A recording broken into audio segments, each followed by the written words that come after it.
Today's trip starts with the tale of an adventurer.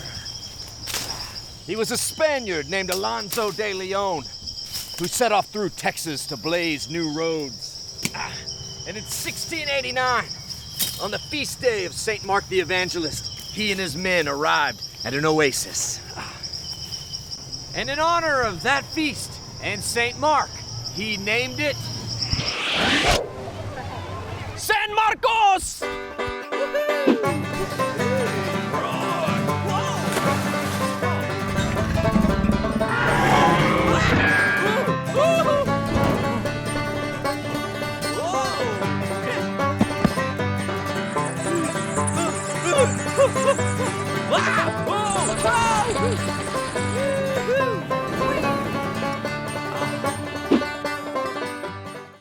This episode was made for y'all with the help of our awesome partners. Check the caption for more info. San Marcos sits along I-35 between Austin and San Antonio, just 30 miles south of our Texas capital city and 50 miles northeast of our Alamo City. You'll practically never even have to let off the cruise control. Now, if you've ever driven I-35, chances are you've passed by San Marcos. And if you've ever visited San Marcos, chances are you came here to do one thing and one thing only. Outlet malls!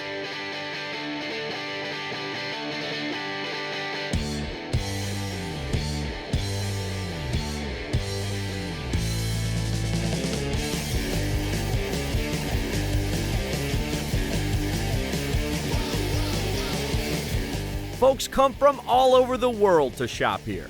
But my favorite things to do in San Marcos have nothing to do with fashion.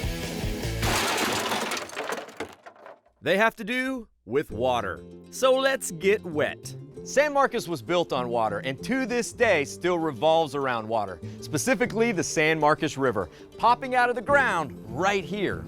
From the depths of the Edwards Aquifer, the entire San Marcos River literally just flows out of the ground. Here at the Aquarina Center, to explore its depths, I'm hopping on a glass-bottom boat ride with Captain Steven. This is incredible. I mean, a glass-bottom boat, you could see everything. Yeah, it really is. It's amazing how much you can see down there. Because when the water comes out of our springs here, it's actually typically about 3 to 5 times cleaner than the EPA standard for drinking water in our homes. Seriously? Yeah, clean enough to drink. It's some of the cleanest, clearest water in Texas, purified by Mother Nature and poured out through approximately 1,000 different springs, some of which have a very interesting way of doing it. So this area beneath us we call Cream of Wheat. It's named because of the appearance. It looks like it's bubbling down there. The old park named it because it looks like a pot of cream of wheat that was boiling on the stove. And the name hasn't changed. Oh yeah, why change it? Give me a spoon. I'm hungry. So this is one of the deepest sections of the lake. It gets to be about 30 feet deep down there. So what's really amazing is the fact that you can see straight down to the bottom. No kidding. Yeah. I mean, if I didn't know better, I'd think I was looking at about, a 10 feet deep pool, because your depth perception gets kind of thrown off because it is so clear. Exactly, it's amazing. And this is such a neat little window, literally, into, life in a freshwater, spring-fed pool. For thousands of years, these springs have sustained life. From animals like bass and perch to turtles like the Texas River Cooter. Quit laughing, that's its actual name, okay? All the way up the food chain to human life. We found all sorts of stuff from different time periods dating back constantly for about 12,000 years.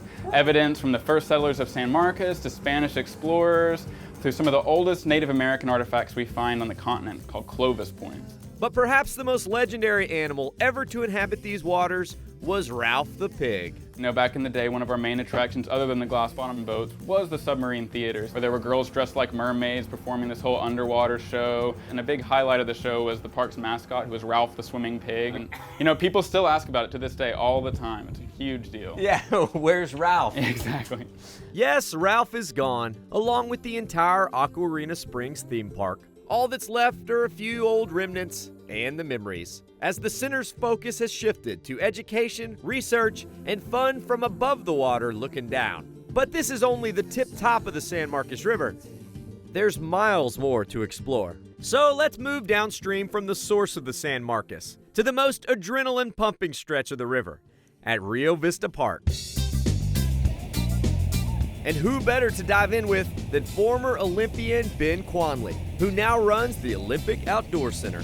I mean, this is incredible. Tell me about what is going on out here. This is just the most fun you can have in Texas. I mean, here we got perfectly clear water, 72 degrees, it's heaven. Yeah, no kidding. So this must have been built specifically for this purpose right here.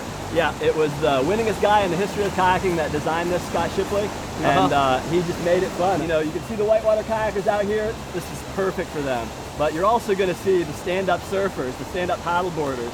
They are loving this because it's a wave that never ends. Yeah. Well, I'm excited about getting wet out here and trying this. Yeah, all right, let's do it. All right. This park is perhaps the best spot in Texas for whitewater kayaking, something us Texans have far too little of. But before I jump in full boat ahead, I better grab a lesson. Now, the most critical piece of this sport is the roll, something I could use some help with. If you wipe out, you can be back in action just like that. I like the sound of that. So the key is to come up with the boat. But to do that, one must master the R's. Reach, rock the boat, relax, and recover. Sounds easy enough, but strapped to a boat upside down underwater, it's a bit tougher than advertised. But with Ben's help, I got this down. Yeah, awesome. All right, that was so good I had to stop you from flipping the other way. That was cool. Not bad. All right. Yeah, all right. Now it's time to surf. Yeah, surfing in a kayak. The goals with surfing basically are to keep the boat in line with the current and then stay in front of the wave. So long as you're in front of the wave holds you. So it's a super sweet ride. If you stay in the wave, you can play all day. If you could stay in the wave, and the right approach is critical.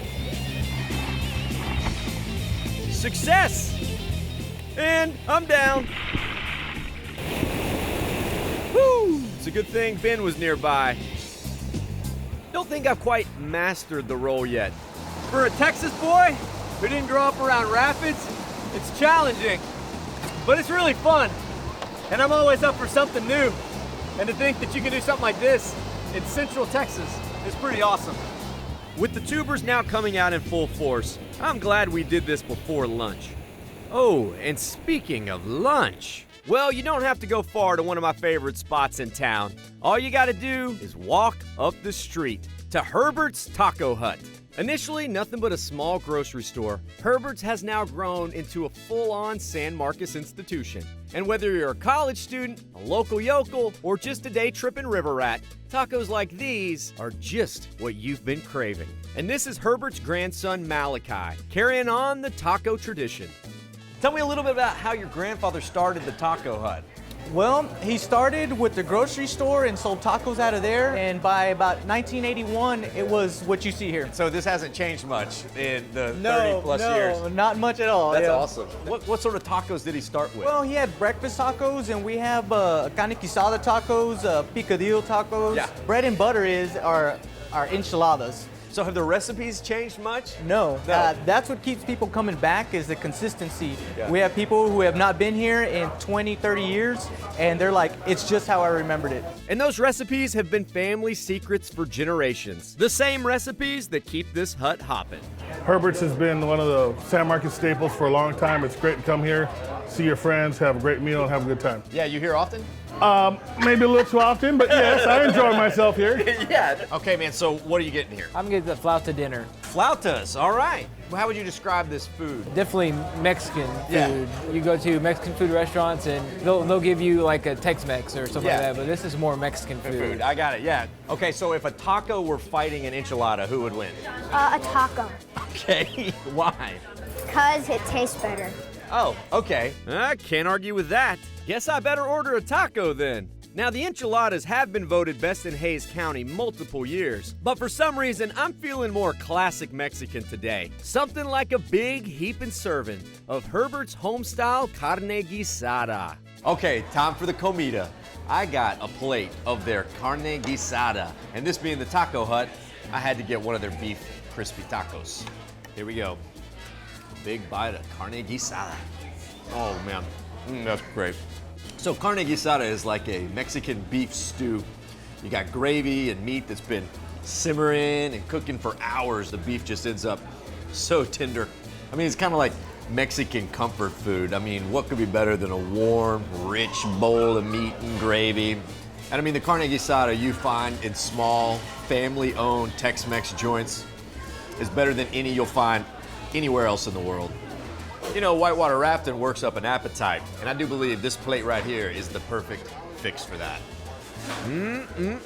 So let's step away from the river runs and tacos and explore the heart of San Marcos, the downtown square, packed with restaurants, shops, businesses, and bars. It's the central hub of activity in Hays County. So we're here at the epicenter of Hays County, and you may be wondering, who's Hays? Well, that's this guy, Jack Hays, a fearless fighter and protector of early Texan settlers, rugged, smart, dashingly handsome, and a captain of the Texas Rangers. I'd say that's a pretty good guy to name a county after. The square is a great place to kill some time, especially if you're looking for something sweet after lunch. And that's why we're going to Ray's Ice Cream, which occupies an old walled-in alley. Handmade ice cream from a hometown girl, Ray Ortemont. And then this ice cream, I mean, do you come up with all these flavors on your own? Yeah, except for the flavor of the month. You put your suggestion in, and then once a month I choose my favorite and I make it. And that's how winners like Fig Newton and Snickerdoodle Blackberry made their creamy debut, right beside other favorites like Brown Sugar Lemonade, Circus Animal Cookie, and Avocado Coconut. Yeah, these ain't your normal scoops. But until my suggestion makes flavor of the month, I gotta pick my flavor of the afternoon. Oh gosh, decisions. I think I gotta go back to my childhood with this Big Red ice cream. Okay. All right, yeah, I'll take it. Can I get a cone? Yeah, of course. Oh, that's so good. Oh, yeah. And I think the crew has earned their scoops today too. So with a cone in hand, it's back into the heat. Just down the way sits another of my favorite spots, Paper Bear. I know. Sounds like an old lady's scrapbooking or stationery gift shop. But au contraire, Paper Bear is a Texas-sized day tripperific wonderland. Ah, la lucha libre. It gives him a kick, and a punch, and a punch, and a kick. Oh, I guess it also opens bottles. So, but whatever. You are the man who killed my father. I have come for revenge. Ah!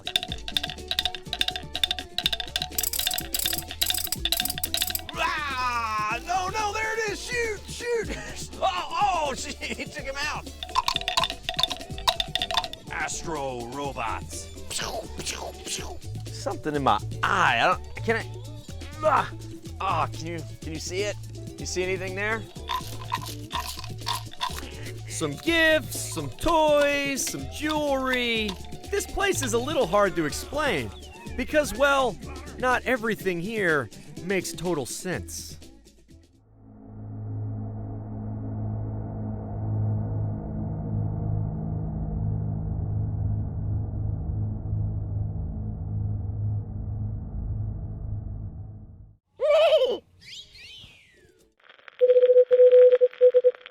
We now interrupt this programming to remind you to like and subscribe. Now back to the road. So beyond the wild river and this wild square, San Marcos is known mostly for another wild animal, the bobcat, which exists in a single pack of 35,000 here at Texas State University. Founded in 1903, Texas State is still going strong and even boasts President LBJ amongst its alumni. Campus is open to the public, but beyond walking around and pretending like you're still in your college years, there is one can't-miss stop here, hidden away on the top floor of the library. All right, so this is David Coleman with the Whitliff Collection. Well, first off, this is an incredible collection of art sort of tucked away up here at the top of the library. So, I mean, do people find this often? You know, we're kind of an oasis in the jungle of the university, and so when people come up, their eyes just open in amazement. Oh, I'm sure. Back in 1986, Bill and Sally Whitliff started to collect writers' papers from Texas and the Southwest, and they donated it to Texas State University. Among the temporary and permanent collection are things like Cormac McCarthy's papers, an exhibit on the great playwright Sam Shepard, and one permanent exhibit displaying the incredible work of Bill Wittliff himself. Bill Wittliff was the executive producer and screenwriter for the Lonesome Dove miniseries. He adapted the book to the movie. He knew that he wanted to save as much as he could possibly save from that movie and then donate it here to the collections. If you, like me, are a fan, this is a mandatory pilgrimage. And if you've never seen it, well, I'm sorry, but here's a recap of a 6.5-hour film in 30 seconds. Oh yeah, spoiler alert. Two former Texas Rangers, Gus and Woodrow, live in the small Texas border town of Lonesome Dove. But one day, a friend comes to town. Hey boys, let's drive some cattle to Montana. Okay. Wait just 1 second. Well, never mind. Okay. Well, this wasn't the safest idea. Along the way, they are attacked by outlaws, attacked by weather, attacked by water moccasins, and attacked by Indians. But then they make it to Montana, where Gus takes an arrow in the leg and dies, leaving Woodrow to drag his body back to Texas. That's friendship. And that, my friends, is Lonesome Dove. The production was as epic as the story itself, and this collection contains epic pieces of both. Look, this is Bill Wittliff's first revised draft of the script. The thing looks like he just broke the red pin on top, and he was doing this during filming on set. So Windsor, the director, was actually Australian and not so good with American geography, so the production designer drew him this map from Texas all the way up to Montana with all the major plot points. And here we have it. The last remains of Gus McCrae. And you can see through the bandages to his eye. Rest in peace, Gus. Rest in peace.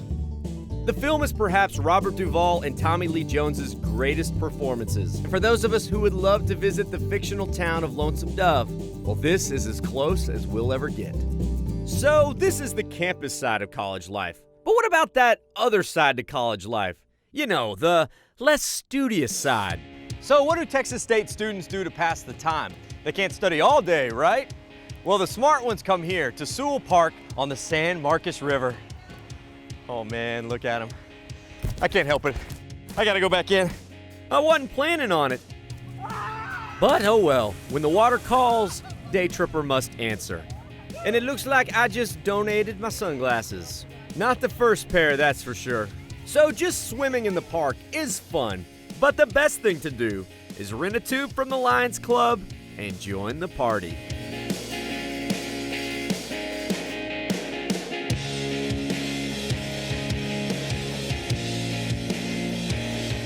And we are on the river. This stretch of the San Marcos River is by far the most popular. One of the reasons being that it's only about a mile long and takes just 1 hour to complete. Now this is the way to day trip. I mean, to think that this crystal clear, pristine river flows right through the middle of town, and you don't have to drive anywhere, you just hop in, enjoy the ride.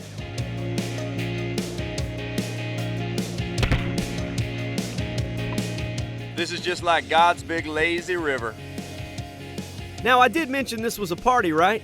So mingling with your fellow floaters is part of the experience. Everybody just drifting along as fast as the water chooses to carry you. And the river goes on forever and the party never ends. So I think that we're about halfway done, but I really can't tell because I look back and I see river, and then I look forward and I see river. I have no idea how long we're gonna be here, but I don't care. I could be here all day and I wouldn't mind. But finally, we arrive at Rio Vista Park to take on the same rapids I did earlier in a kayak, but this time in a tube.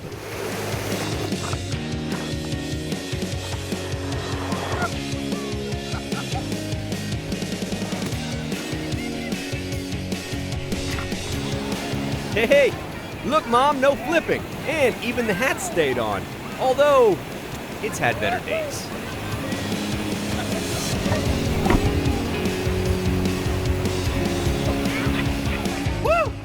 Oh man, that was awesome. Woo! All right, who wants to do it again?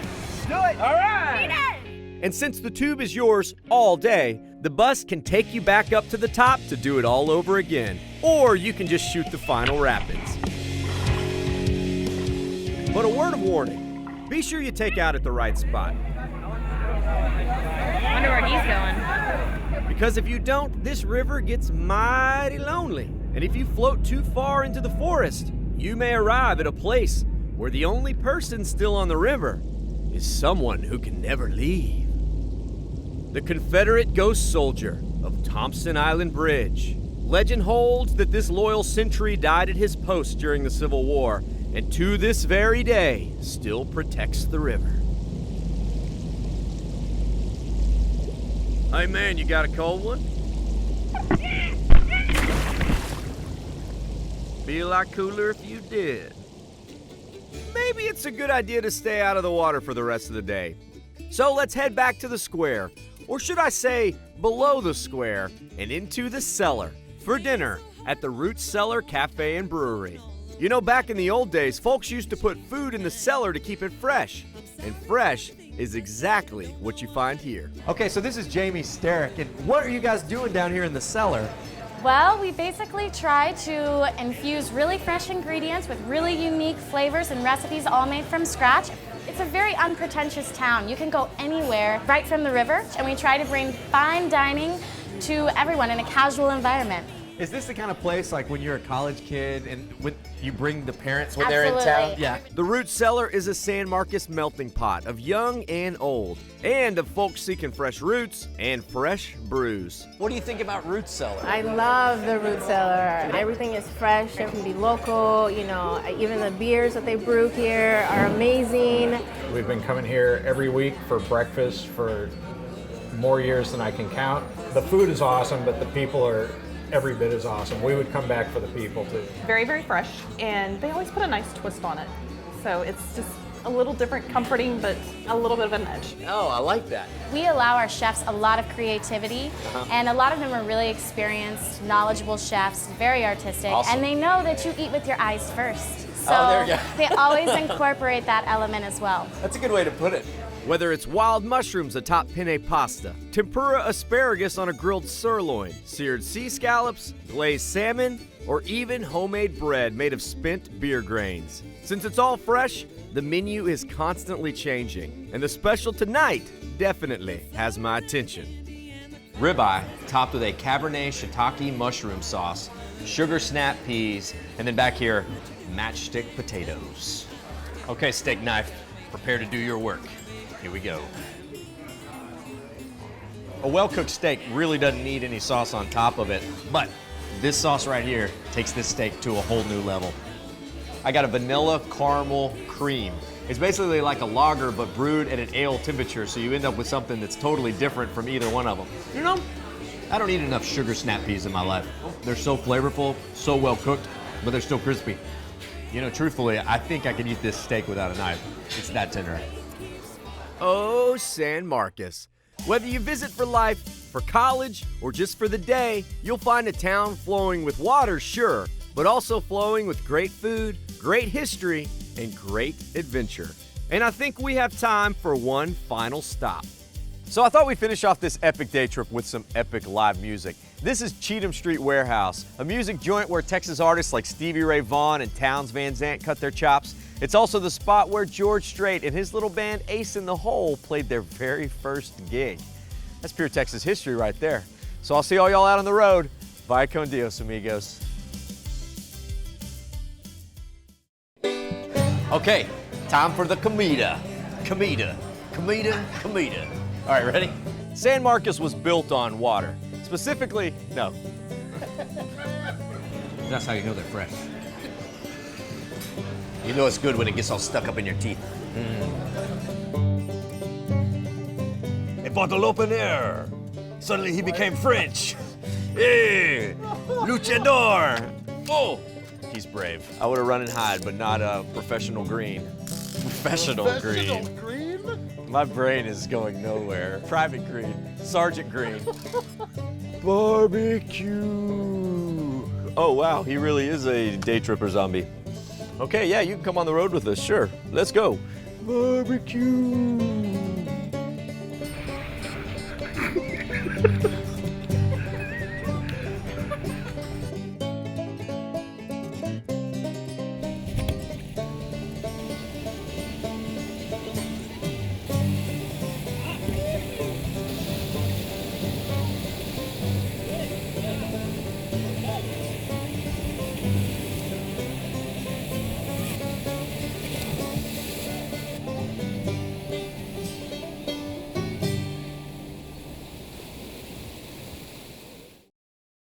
Howdy, y'all. Follow along with my adventures at Chet Tripper on Instagram and at The Day Tripper TV on Facebook and YouTube.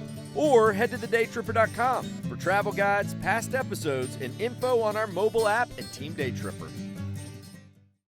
This episode was made for y'all with the help of our awesome partners. Check the caption for more info. Howdy, y'all. Chet the Day Tripper here. Thanks so much for tripping with us.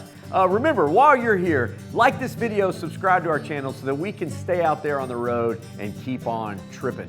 Did we miss anything in this town? Leave us a comment, let us know. We love finding out about new stops with all of your tips. And if you love Epic Texas Day Trips, remember to check our channel. We got a lot of them on there. Also, don't forget, if you want some sweet Day Tripper merch or another cool Texas-made product, come see us in Georgetown at the Day Tripper World Headquarters. You can also shop online if you check the link down there in the caption.